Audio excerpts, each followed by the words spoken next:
All right, thank you all for coming. We're going to have everybody take their seats. Those of you that are sitting. Bad. Okay. My name is Grant Flesh. I'm a reporter at the St. Catharines Standard, and I'm going to be your moderator this evening. Tonight's debate is brought to you by the Niagara Secular Humanists, and we'd like to thank everybody involved in organizing tonight's debate, and as well as our two distinguished guests. Having attended these sort of events in the past, I know how irritating it is when the moderator gets up and tries to talk about his own self-importance and kind of bores the audience to death, so I promise to keep my opening comments brief.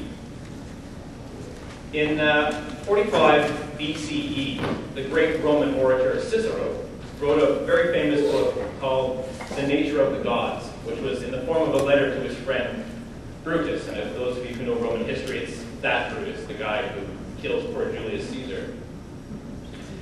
Early in the opening chapters of his book, Cicero poses the essential question for his entire thesis, and he writes, "On this subject of the nature of the gods, the first question is, do the gods exist or not?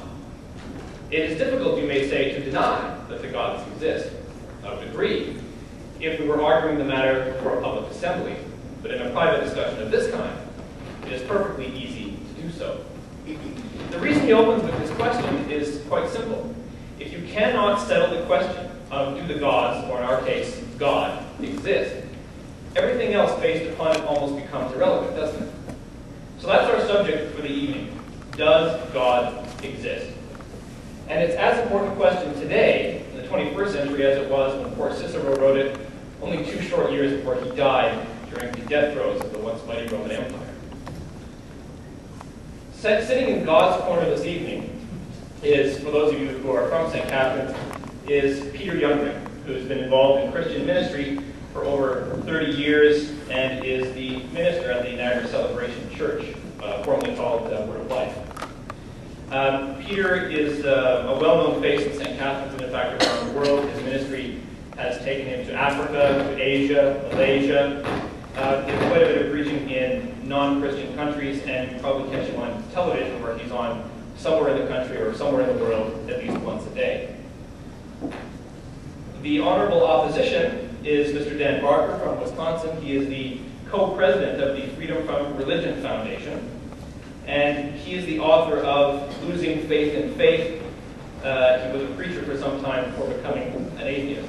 And I just remind you all, before we get underway, that materials both from Peter and from Dan can be found at the table on the other side of the room.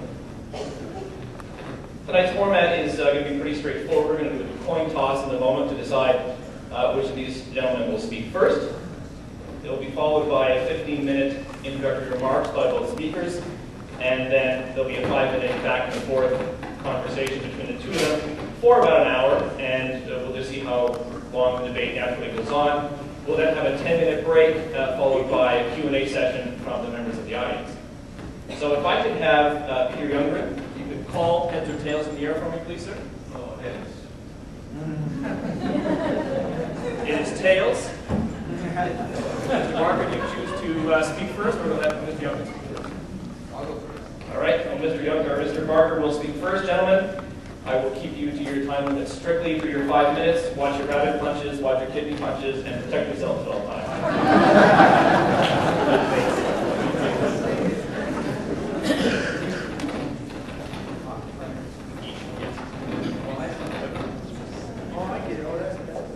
So, gentlemen, we have a warm welcome for Mr. Dan Barker.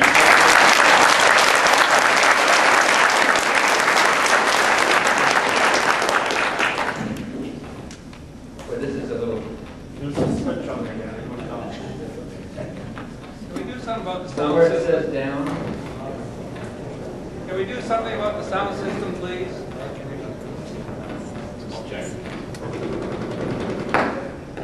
This mic here, I think, is bad.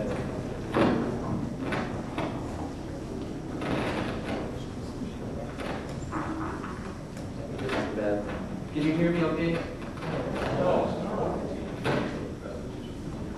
Well, okay. Sorry about that. I can't pray about this, so.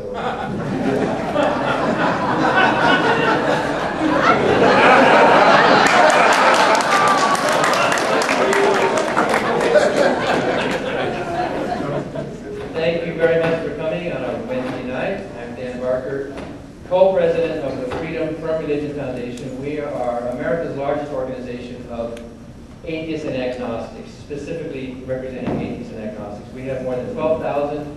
We work to keep state and church separate and to educate the public about the views and the benefits and beautiful history of non-belief, the contributions that non-believers have made to the world. I wasn't always working for that group. I used to be an ordained Christian minister, Bible-believing, God-loving, Jesus-preaching, soul-winning, cross-country evangelist, missionary to Mexico for 2 years. I was an associate pastor of 3 different churches in California. I was a Christian songwriter, and I'm still getting royalties today from Christian music that I wrote, which is fun. And I was also a cross-country evangelist for 8 years, really believing. The Bible says you shall know them by their fruits. Some people say I couldn't have been a real Christian or I never would have left it. Well, if I was not a true Christian, nobody is. I believed it, I lived it, I devoted my life to it, and I loved it at the time. I can't tell you that story tonight, but over a 4 or 5 year period, I changed my mind. I realized that what I was preaching is false. That the Bible is unreliable, the Bible is contradictory, it is not a good basis for truth or for morality. We're better off using reason, kindness, humanistic morality over superstition and faith and dogma. What day of the week is it today? Wednesday. You know what that means? The day of Woden. There was a god named Woden, a pagan god who was worshipped by millions of people. And in fact, there are still some people today who worship Woden. Are any of you in the audience tonight? Are there any worshippers of Woden here? No? Are you all skeptics? You don't believe in Woden? Millions of people. We have a day of the week named after Odin or Woden. People live their lives, born and died, believing in this god, but none of you here do, I guess. What about the Greek god? What about Zeus, the god of thunder? Anybody here believe in the Greek god Zeus? No? So far. What about any Roman god? What about Diana? They have some equal opportunities. What was Diana? Hunting? Huntress? No? No believers in Diana? No? Here's a possibility. What about Allah? Any believers here? Allah? There's one, okay? Or two, okay. So far, most of us are atheists. There was a Middle Eastern god, a war god, who said, "My name is Jealous." And he was described in some Hebrew scriptures. His name was Elohim, or sometimes known as Yahweh. Any believers of that Middle Eastern war god here in the audience tonight, named Elohim or Yahweh? Yes, there are. There are some. I guess Peter didn't believe in that God. You don't believe in Elohim of the Old Testament? Elohim is what I'm talking about. He is a God of war, and he said, "My name is Jealous." I know the Bible. And he exterminated tribes who disagreed with him, and he was a God of war. And the Israelites believe in him. And some people here believe in him, maybe you don't. But the only difference between you and me is that I just believe in one less God than you do. We're all atheists when it comes to someone else's God. It's easy to see how silly Zeus was.